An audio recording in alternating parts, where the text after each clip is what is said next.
Sumabak na sa taping para sa GMA Primetime Soap na Luna Blanca ang kapuso twin stars sa sina Barbie Forteza at Derek Monasterio dahil kapwa mabigat ang papel na kanilang ginagampanan. Kabado ba sila?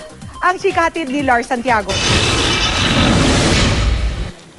Ibang-ibang hitsura ni na Barbie Forteza at Derek Monasterio sa ginagampanan nilang papel sa Luna Blanca bilang mga basurero. Madungis at malayong-malayo sa mga glamorous characters na nakasanayan ng makita sa kanila ng mga manonood. Siyempre, mahirap mag-shift. Pero, trabaho kasi, at saka masaya naman kasi bagong experience din. Masaya po kasi una, mas nangingibabaw po yung saya kesa sa hirap. Kasi syempre kasama ko si Barbie, ganun. Wow! Hindi, totoo yun. Okay. And tsaka yung location, hindi naman po masyadong okay lang po siya.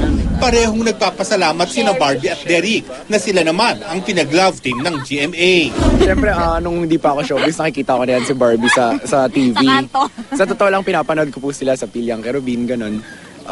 Siyempre, hindi ko naman po ina-expect na, wow, si Barbie pala yung mga ka-love team ko. Kasi nakasama ko na po siya sa Twin Hearts, pero hindi ko alam na may iba pala siyang side. Kasi minsan actually, kapag madaling araw na, kahit sobrang antok na kami, hindi pa rin kami makatulog kasi sobrang dami namin gustong pag-usapan. Parehong mabigat ang papel na ginagampanan ni na Barbie at Derek. Si Barbie ang nagdalagang Blanca, nakasama ng kanyang ina sa hirap sa pag-aakalang namatay na ang kanyang kakambal na si Luna. Si Derek naman ang iibig kay Blanca kahit maging siya ay may pinagdadaanan din dahil naman sa pagkawala ng kanyang mga magulang.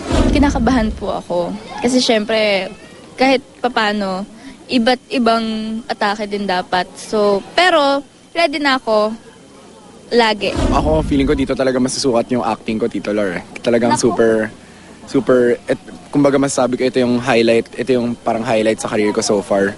Lars Santiago, updated sa showbiz. Happening.